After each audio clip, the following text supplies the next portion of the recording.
School may be out, but for teachers and administrators, it's actually time to head off to conferences. And of course, one of the topics that they're going to cover is going to be the issue of bullying.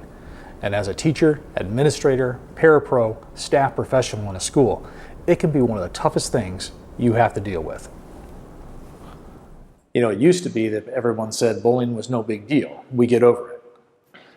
But now we have actually over 6 national conferences that deal with this one topic alone. Yeah, it's that big of a deal. Unfortunately, I'm not going to be presenting at any conferences this summer because of workload and personal commitments. But I thought what I would do is share with you a short video of what, in my opinion, are the top 5 things to be looking for in a presenter at a presentation at a conference about bullying. Let's call these the 5 E's. Empowerment. Chief among them is student empowerment.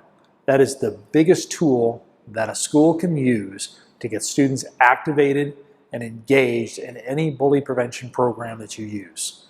Years ago, I said it's going to be the students who are the ones who really help us change it. And by giving them the power to stand up for themselves and for one another, can change a school dramatically. Education. And think of this not just as someone educating you, but also giving you the tools to educate others so that you can discern what is and what is not bullying, that you can diffuse it, and then all importantly, have that discussion about what just occurred. That also leads into engagement. Engaging those students in the change process is one of those that I mentioned, but you also really have to start thinking about engaging your fellow teachers, engaging parents, engaging law enforcement, park and rec, because after all, bullying really is a community issue. And we need to look at it differently than we have before. And when we look at it as a community-wide and we engage those partners, things can get done a lot faster. And of course, we have to talk about electronics. The technology is changing in leaps and bounds, and mostly the adults, we're left behind. The cyber issues are always going to be with us from here on out, and sadly, they're only going to be getting worse. So if someone in a session happens to say, you shouldn't worry about those things online if they happen off school grounds, I might consider leaving that session. Because in the end, that interpersonal relationship that those individuals are having online, it will manifest itself in your school sooner or later. And it's better for your school to be very proactive about the misuse of electronics within the school community. And one of the most important elements that needs to be a part of a bully prevention program is empathy. You know, we've talked about it a lot over the years, but I think we've also always looked at it at the student perspective. Yes, by empowering our students, engaging them and educating them in what we're doing within our school, they will become more empathetic. The piece I think we've been leaving out is the empathy among the adults. I've long said that bullying is not a student problem.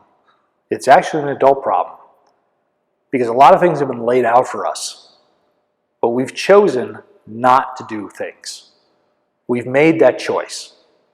And I think all of us need to be thinking differently about what we're going to do about bullying in our schools and peer-to-peer aggression. And chief among those is empathy. It's not about a program. It's not about a curriculum. It's about effectively changing the culture within your school district. And it starts with every single one of us. Because if we can't empathize with what the students are telling us, we're not going to be able to change things. So that, in my opinion, is the top 5 list of things that I look for, that I try to give when I present about making an effective bullying prevention program in your school. By using some of these, all of these, we can begin to make a big difference in our schools. And I've seen it happen. I've seen incidence rates drop by 20% in some schools. We can make a difference, but cultural shift means hard work. And we can only do that together. So enjoy the rest of your conference. And just remember, what you learn this summer will impact a life this fall.